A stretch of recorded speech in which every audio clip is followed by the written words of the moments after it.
I moved to Australia back in 2011.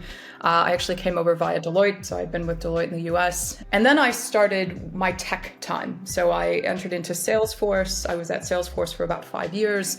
That taught me a lot. I actually have an MBA, but I always say I learned more about how companies operate when I was doing sales at Salesforce. I learned all about how companies make decisions and how they plan for things. I was an Air Force intelligence officer and spent about 10 years in total in the US intelligence community.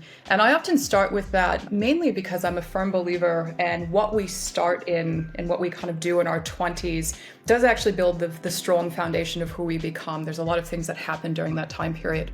And the Intel community definitely instilled me with a lot of kind of core skill sets in accountability and situational awareness. And you talked about critical thinking, the basis of looking at things very differently and understanding that if you've got a problem set here, there's probably a whole host of things you cannot see that are actually impacting that. For the listeners, anyone who doesn't know the Procore story, it's actually super interesting. The CEO, Tui Hormatcher, was on $1 a year for about 12 to 15 years. So one of the growing jokes is they've got Procore's headquartered in Santa Barbara, and they would literally find talent at Starbucks. So they'd go in and the barista would be really friendly to him and they're like, oh, do you want a job at Procore? It was the only time that you could enter into the tech industry being a barista. But really interesting story of he kept through it, he focused on it. So the $1 a year paychecks, by the time he IPO'd, I think that was a $34 billion valuation. What you get from the left and right, I find, and this is where you've got 90% of startups fail, is either you didn't have enough emotional investment in what you were trying to solve,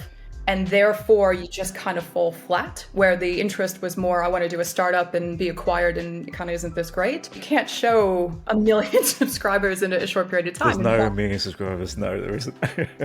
Yeah, but he's solving a critical problem that's happening up in our space right now with space junk flying around everywhere. It's a critical problem with about 1 or 2 buyers, right?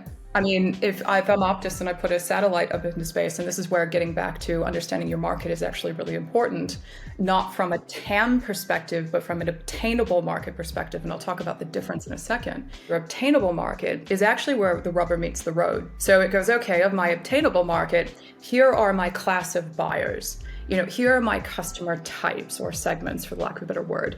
Here are the behavioral patterns of how these buyers and these industry dynamics influence what I do. Here are the geographies. Here are the digital and analog channels that I need to engage with. It's definitely an area that intrigues me as to why, how, what you're around. Kind of 3, I hate to bucket people into 3 groupings, but we'll do it for this. And if you think of a continuum, you see kind of 3 groupings, right? You see one to the far left, which is kind of I want to be a founder. I want to be in the startup business because it's sexy and it's cool and I've got this idea and I'm going to go out with it. Then you've got on the other, let's say the right side of the continuum, of these people that are very dogmatic, have drank their Kool-Aid. They're very emotionally and passionate in what they've done, and they're kind of sitting on this side. And then you've got the people in the middle, and the people in the middle of the continuum are kind of what I'm asking your listeners to be more like.